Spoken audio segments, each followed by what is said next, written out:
ఆగనిగళం ప్రజాబలం AR5 news కి స్వాగతం. సత్యసాయి జిల్లా పుట్టపర్తిలో హిందూపురం పార్లమెంట్ స్థానానికి స్వతంత్ర అభ్యర్థిగా మడకశిర తాలూకాకు సంబంధించి ఒక లింగ సామాజిక వర్గానికి చెందిన KN పల్లి సురేష్ నామినేషన్ దాఖలు చేశారు. మడకశిర నియోజకవర్గంలో 80,000 జనాభా ఉన్న ఒక లింగ సామాజిక వర్గానికి ఇంతవరకు ఏ రాజకీయ పార్టీ కూడా చేసిందేం లేదని, తప్పని పరిస్థితుల్లో హిందూపురం పార్లమెంట్ స్థానానికి టీడీపీ రెబెల్ అభ్యర్థిగా పోటీ చేస్తున్నట్లు పేర్కొన్నారు. మడకశిర నుంచి భారీ కాన్వాయ్తో తరలివచ్చిన సురేష్ పుట్టపర్తిలోని కలెక్టరేట్లో ఎన్నికల అధికారికి నామినేషన్ పత్రాలను అందజేశారు. ఈ సందర్భంగా మీడియాతో మాట్లాడుతూ తరతరాలుగా సామాజిక వర్గం టీడీపీ జెండాలు మోస్తుందని, ఆయన ఎటువంటి గుర్తింపు లభించలేదన్నారు. మాజీ ఎమ్మెల్యే ఈరన్న తనయుడు సునీల్ కుమార్ అభ్యర్థిత్వాన్ని మేము బలపరిచామని, చివరి నిమిషంలో ఆయనకు కాదని MS రాజుకు టికెట్ ఇవ్వడాన్ని తప్పుపట్టామన్నారు. ఒక దళిత సామాజిక వర్గానికి చెందిన వ్యక్తి అభ్యర్థిత్వాన్ని ఖరారు చేసి ఖర్చు పెట్టుకున్న తర్వాత ఈ విధంగా చేయడం బాగోలేదన్నారు. వచ్చే ఎన్నికల్లో స్వతంత్ర అభ్యర్థిగా బరిలో నిలిచిన తన సత్తా చాటుతానని అన్నారు.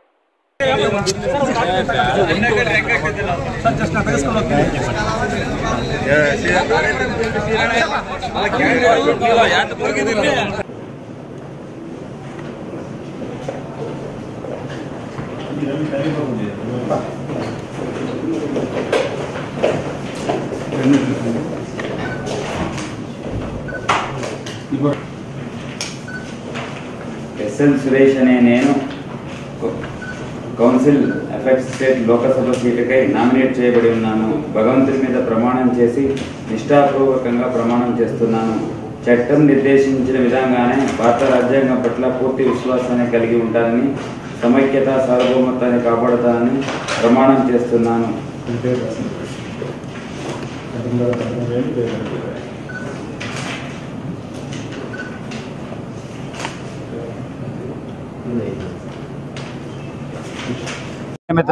మీడియా మిత్రులకు నమస్కారం. ప్రింట్ మీడియాకి, ఎలక్ట్రిక్ మీడియా వాళ్ళకి, పేపర్ మీడియా వాళ్ళకి అందరికీ కూడా నా నమస్కారాలు. హిందూపురం పార్లమెంటు ఇండిపెండెంట్ అభ్యర్థిగా నేను KN పల్లి సురేష్ అని నేను ఈరోజు నామినేషన్ వేయడానికి మడకశిర నియోజకవర్గం నుంచి వచ్చాను.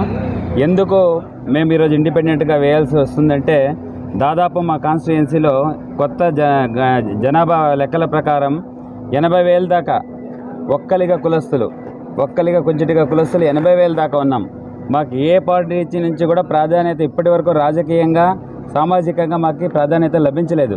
ఇన్ని రోజులు వేరే వాళ్ళకి మేము ఊడిగం చేసామే తప్ప, మా కులస్తులకి ఎప్పుడో 30 ఏళ్ళ కిందట జరిగిన న్యాయం తప్ప ఇప్పటి వరకు ఏ ఒక్క పార్టీ కూడా మాకు న్యాయం చేయలేదు.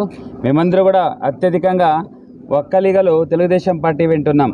ఈ మధ్య జరిగినటువంటి కొన్ని పరిణామాలు మొత్తం అందరినీ కూడా ఆలోచించే విధంగా అందరినీ ఒక ధోరణికి తీసుకొచ్చింది. కాబట్టి మేమందరూ కూడా ఎట్టి పరిస్థితుల్లో ఒక్కలిగలంతా ఏకదటిపై నిలిచి ఈరోజు ఒక్కలిగ ద్రోహులుగా ఎవరెవరు ఉన్నారో వాళ్ళందరూ కూడా మేము తగిన బుద్ధి చెప్పడానికి డిసైడ్ చేసుకొని ఈరోజు మేము ఇండిపెండెంట్గా నామినేషన్ వేయడానికి వచ్చాం.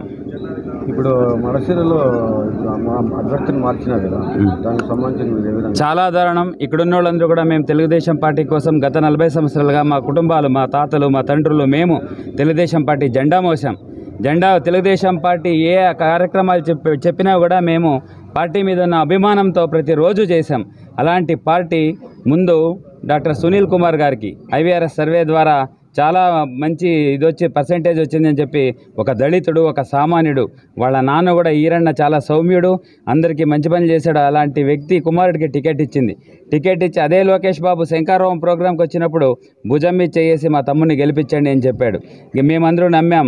60 రోజులు పార్టీ కోసం టికెట్ ఇచ్చిన తర్వాత 60 రోజులు మేము పార్టీ కోసం పనిచేస్తే లోకేష్ బాబు గారు కానీ, చంద్రబాబు నాయుడు గారు కానీ తాలూకాలో కాన్స్టిట్యుయెన్సీలో ఏ ఒక్కరిని కూడా అడగకుండా తన సొంత నిర్ణయంతో చాలా డిమాండ్లకు తొలగి ఎక్కడో ఉన్న MS రాజుని తీసుకొచ్చి అక్కడ పెట్టడం ఏం అవసరం ఉందని చెప్పి మేము ప్రశ్నిస్తున్నాం. ఎందుకంటే అక్కడున్న పరిస్థితులు ఆయనకు తెలియవు. అక్కడ మా మడకశిర అనేది వెనుకబడిన ప్రాంతం. అక్కడ చాలామంది తెలుగు రాదు, కన్నడ మాట్లాడతారు. భాష మీద పట్టలేదు, అక్కడున్న ప్రాంతాల మీద పట్టలేదు. ఆయన ఏదో సోషల్ మీడియాలో 2 మాటలు బాగా మాట్లాడదని చెప్పి ఆయన అక్కడ ప్రజలు ఉంటే ఆయనకు టికెట్ ఇవ్వండి, పార్టీ కోసం కష్టపడ్డాడు. కానీ మడకశిరానే మీరు ఎందుకు ఎంచుకోవాల్సి వచ్చిందని చెప్పి, అది కూడా మీరు ముందుగా MS రాజు గారికి టికెట్ ఇచ్చింటే మేము ఎవరు తిరుగుబాటు చేసేవాళ్ళం కాదు. ఒక వ్యక్తికి, దళితుడికి, అక్కడ ఒక బలహీనమైనటువంటి వ్యక్తికి టికెట్ తీసుకొస్తే ఆయన ఆర్థికంగా వెనుకబడి ఉంటే డప్పో సప్పో తీసుకొచ్చి ఆయన పార్టీ 40 రోజులు కార్యక్రమాలు చేసినాడు. మధ్యలో కానీ మినిమం ఆయన పిలిపించి సర్ది చెప్పి నీకేదో న్యాయం చేస్తామని కూడా చెప్పకుండా ఏకపక్షంతో ఆయన టికెట్ మార్చేసి B.Pharm ఇవ్వడం అనేది ప్రతిపక్షాలు, తెలుగుదేశం పార్టీ, మడకశిర ప్రజలందరూ కూడా జీర్ణించుకోలేకపోతున్నారు. కాబట్టి వీళ్ళకి ఈ కుట్రకు కారణమైనటువంటి MP గారికి, అక్కడ లోకల్ నాయకులు అందరికీ కూడా, ప్రతి ఒక్కరికి కూడా పాఠం నేర్పిస్తామని చెప్పి ఎంపీ అభ్యర్థి అయినటువంటి ప్రతి ఒక్కరికి కూడా గుణపాఠం నేర్పించడానికే మా వర్గం యొక్క మా కులం యొక్క వాళ్ళు ఎంతున్నామో మా బలమేంటి అనేది సరి చూపించాలని చెప్పి మేమందరూ కూడా బయట రావడం జరిగింది. ఇది చాలా లేట్గా మేము డిసిషన్ తీసుకున్నాం కాబట్టి హడావుడిగా వచ్చాము.